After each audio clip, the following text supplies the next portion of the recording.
certificat d'enregistrement. Un faux certificat d'enregistrement. Banyamulenge, Bazaba Congolais, de par le sang. En fait, l'interprétation, il y a Congolais d'origine. Je parle en tant que juriste. L'esprit de la loi, l'interprétation de dire que Congolais d'origine. En fait, la loi suppose le droit de terre, le droit de sol. En fait, Banyamulenge, Bazaba Rwandais, Bakima konyokwama o baza konyokwama na ba mwa mi côté kuna nde ba yaka ba trouver sur place na plateau ya Mulenge. C'est un plateau extraordinaire, c'est l'endroit le plus riche en minerais, c'est l'endroit le plus riche en tout. Tobaya ba vanda wana. Alors ils ont tenté d'abord de s'approprier la terre par la guerre. Et simbité, toké na San City. Constitution na biso eza constitution moko mabe. Parce que na kati nango eza ba piège ebele. Alors ce que baki osalango par des moyens de droit en se basant sur ma commune rurale. En fait, je pense que pour dire vrai, excès des ailes ya Moïse Nyarugabo na Azaras Ruberwa et bebiseli Banyamulenge makambu nyonso. Maintenant c'est fini. Maintenant c'est fini. Boye bosu dok. Po bosu ne dok. Ba Rwandais bosu dok na Congo. Wana zaki na ngoka dok. Nenge mutu Congolais pas que na reçoit doc na France, Congolais soit doc na Canada, Congolais soit doc na Amérique.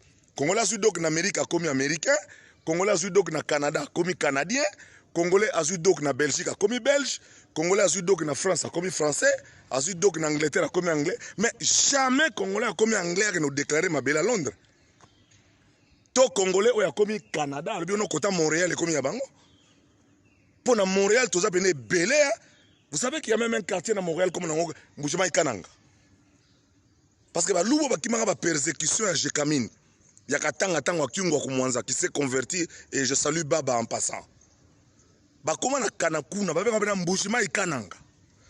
Donc ba congolais wana bakoma ba canadien balo bake quartier na Mouchima Ikananga na côté soka Courbevoie na soka côté Charles so côté ni wana Charlevoix et comme nango il y a ba belé ba il y a ba louba. Tous les lois ba Congolais basés en Afrique du Sud. On va faire ça idéologie ba pays ba parler. Ba on va sud-africain. Ba quand à côté mo ya Pretoria, ba le comme abisso non. Je pense que c'est des elfes vraiment à Ruberwa. Na Maurice Nyarugabo, ce sont des pyromanes. Vous nous mettez en difficulté, vous avez obtenu autant de généraux, vous êtes la seule ethnie à avoir autant de généraux. Et on vous les a concédés. Yo bando quand même la ministère de la décentralisation dirait yon des spécialistes. Nous avons une copa mabe bongo. Alors les colons yo, au bébé c'est Banyamulenge nyonso masolo. Au bébé c'est bango nyonso tout masolo. C'est comme vous ratez cop nyonso. Papa Wemba m'avait dit, paix à son âme. Peu avant son Bercy. À ça l'interview mon ngai. Je ne savais pas de quoi il parlait. Il a parlé tellement en parabole. Malobaka ke siko mabelango susu bo zwangote. J'ai compris de qui il parlait. J'ai compris pourquoi il disait ça. Donc Azaras Ruberwa, na Moïse Nyarugabo sont des pyromanes. Parce que Tranenge va tellement s'élever des boucliers, tout le monde s'est intéressé. Et l'historien Zachary Baba se le dit.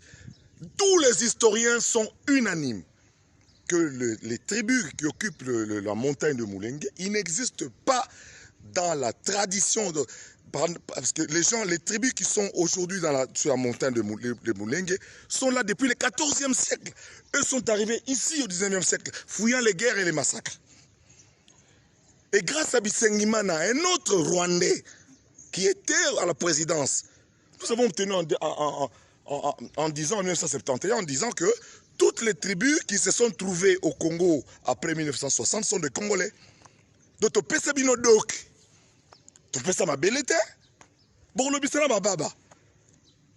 Hein? Moïse Nyarugabo na Ruberwa. Bo bébé c'est le Banyamulenge ba copie tout poto bozasu et l'eau souti. Vous comprenez?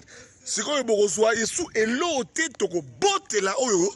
Tozo boto là oyo bozwaki bo tika là ba réfugiés rwandais, réfugiés burundais et puis le ko la Kagame bongsi makambu kuna président de Burundi pas bongsa makambu bo limisa ngai bo za ba kabin bo katsa mai. Bo katsa mai na ba kabin. Et ça la gâté. Bomoni au Kosovo, na yo ambassadeur des États-Unis oyo. On a rappelé l'histoire mboka na yo. Hein? Aujourd'hui, tous les peuples se sont éveillés. Je vous parle du Congo central, la terre de Simon Kimbangu. Aujourd'hui, les Congolais sont très éveillés. Tant que vous les Soto, vous c'est impossible. Vous allez marcher sur nous. Vous marcherez sur nos cadavres. Avant de faire des minembres au Kosovo, babundi liboso na minduki ko boma boma batu ko kata batu mitu. Et simbite toke na dialogue ya Sun City pour la paix, to conseiller on vous a tout donné. Comment yo ko za la Congolais mais na buka vous en anda côté. Deo Rugwiza paix à son âme.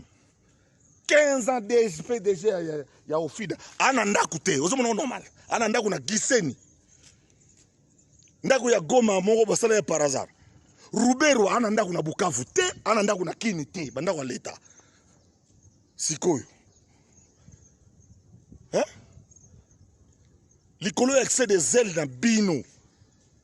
Les Banyamulongs n'auront plus rien et nous allons prendre ce qu'on leur a donné. Vous êtes sérieux? Vous êtes sérieux?